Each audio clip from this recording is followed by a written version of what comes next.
ਦੋਵਾਂ ਭਰਾਵਾਂ ਨੇ ਅਸੀਂ ਬੈਂਚ ਤੇ ਬਹਿ ਕੇ ਫੋਟੋ ਲਵਾਈ। ਅੱਛਾ, ਬੈਂਚ ਦੀ ਆ ਗਈ, ਸਾਡੀ ਆਈ नहीं। फहाशी और फहश अदाकारों को स्टेज के लिए जहर कातिल समझने वाले अमानत चंद की ज़िंदगी की मुकम्मल कहानी। कैसे एक गरीब बच्चा इतना बड़ा आर्टिस्ट बना और वालिद फ़न के कौन से शोबे से वाबस्ता थे, कैसे मारूफ ड्रामों में काम किया, अमानुल्लाह खान के साथ क्या यादें वाबस्ता हैं, एक बेवा खातून से शादी क्यों की, बच्चा क्या ख्वाब देख रहा है, कैसे अब भी लाखों करोड़ों कमाने के बावजूद गरीब ही रहते हैं। इसी के साथ ये भी सुहेल अहमद अजीज़ी और आपकी दोस्ती और जोड़ी कैसी है, आपकी वो जुगत जो हर किसी को याद है और उसे मुस्कुराने का मौका फराहम करती है, वो कौन सी है। इसी के साथ साथ ये तमाम बातें जानने के लिए वीडियो को एंड तक देखते हुए चैनल को सब्सक्राइब कर दें।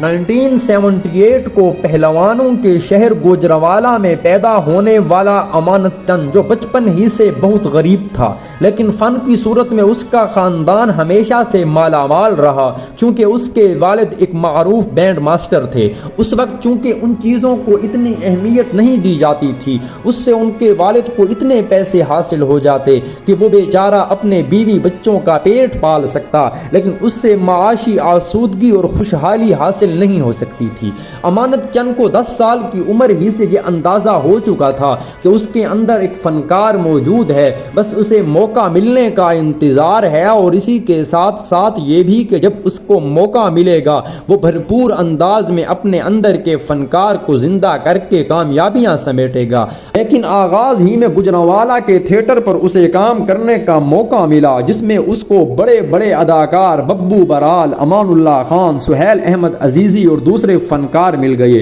सुहेल अहमद अजीज़ी ने जब उन्हें पहली मर्तबा देखा और स्टेज पर उनकी परफॉर्मेंस देखी तो उन्हें ये अंदाज़ा हुआ कि ये बच्चा जो साफ़ सुथरी जुगत करता है, इसमें कोई फहाशी नहीं है। जब ये बोलता है तो अपनी सादगी भरे अंदाज से और अपनी एक्टिंग से लोगों को हंसा देता है। उसे लोगों को हंसाने के लिए गैर ज़रूरी फहश हरकतें और गुफ्तगू करने की ज़रूरत नहीं रहती। तो इन बातों ने सुहेल अहमद अजीज़ी को इतना महसूस किया और वो उससे इतना मुतासिर हुआ कि उसे वो लाहौर के थिएटर पर ले गया। और लाहौर के थिएटर पर काम करना और अपने आप को मनवाना एक बहुत मुश्किल फैसला था, क्योंकि उस वक्त अमानुल्लाह खान, बब्बू बराल, मस्ताना साहब, हाजी अलबेला, इसी के साथ साथ नौजवानों की खेप में भी नासिर चिन्योटी, नसीम विक्की, इफ्तिखार ठाकुर, आगा माजिद और दूसरे तमाम फनकार आए हुए थे। वो अपने सामने किसी को ठहरने का मौका भी फराहम नहीं करते थे, लेकिन अमानत चंद ने अपने आप को उन तमाम में से मुनफरिद कर लिया। ये कुछ इस तरह उन्होंने किया कि वो तमाम फनकार चूँकि फैमिली जुगत नहीं किया करते थे,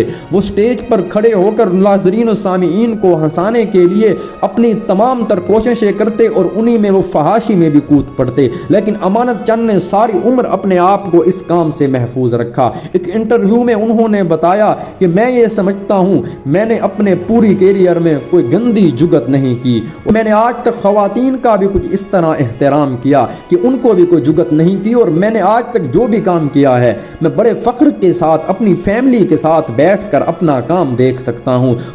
तो उनकी उन बातों की वजह से बहुत से लोग जहां उनके गर्विदा हैं वहां पर ये तवक्को भी रखते हैं कि वो आगे भी इस तरह करेंगे। लेकिन अगर देखा जाए तो फिर लाहौर में थिएटर करने के बाद आप टेलीविज़न पर कैसे आए। सुहेल अहमद अजीज़ी का प्रोग्राम हस्बे हाल कौन नहीं देखता होगा। जब सुहेल अहमद अजीज़ी को आफ्ताब इकबाल ने छोड़ा और उन्हें दूसरे फ़नकारों की ज़रूरत पड़ी तो सुहेल अहमद अजीज़ी ने बग़ैर किसी तवक्कुफ़ के अपनी निगाहें अमानत चंद पर दौड़ाईं, क्योंकि वो ये समझते थे कि जिस तरह जुगत वो स्टेज पर करता है टीवी पर भी वो शख्स कामयाब साबित होगा, क्योंकि उसकी जुगत को फैमिलीज बैठकर देख सकती हैं और यही उसका तुर्रे इम्तियाज है। तो जब वो टीवी पर अमानुल्लाह खान के बाद आए तो आपने सुहेल अहमद अजीज़ी की मुआवनत से कुछ इस तरह का काम किया कि वो काम अपनी मिसाल आप बन गया। वो फनकार जिसे शादी के लिए तमाम तर वसाइल दस्तयाब थे, दुनिया की खूबसूरत ख़वातीन भी उससे शादी कर सकती थीं, लेकिन उसने फिर भी एक बेवा खातून का इंतखाब किया और सुन्नत سنت رسول صلی اللہ علیہ وسلم کو زندہ کیا۔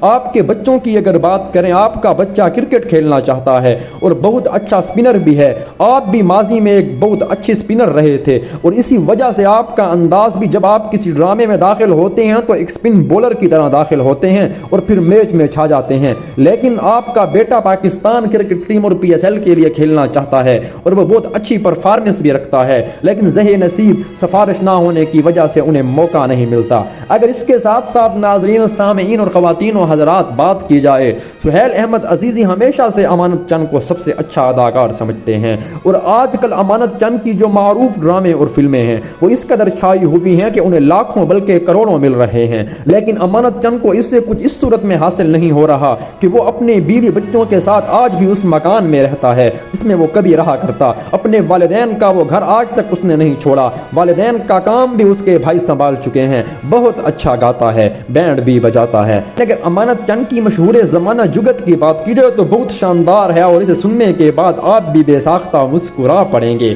اور وہ جگت کچھ اس طرح ہے کہ جب آپ نے معروف فلم چل میرا پت میں کام کیا تو وہاں پر آپ اپنے ساتھی معاون فنکاروں سے فرماتے ہیں کہ او انگلینڈ والو تسی کدے امیر ہو جاؤ، تسی چھت تے منجھا نہیں پا سکتے۔ تو ان کی فلم میں یہ جگت جہاں بہت مقبول ہوئی وہاں پر لوگوں نے محبتوں کا ثبوت دیا، اور بلا شبہ امانت چند جیسا فنکار جس کے بارے میں جتنی بھی تعریف کی جائے وہ کم ہے۔ امید کرتا ہوں ویڈیو پسند آئی ہوگی، اگر پسند آئی ہے چینل کو سبسکرائب کر دیں۔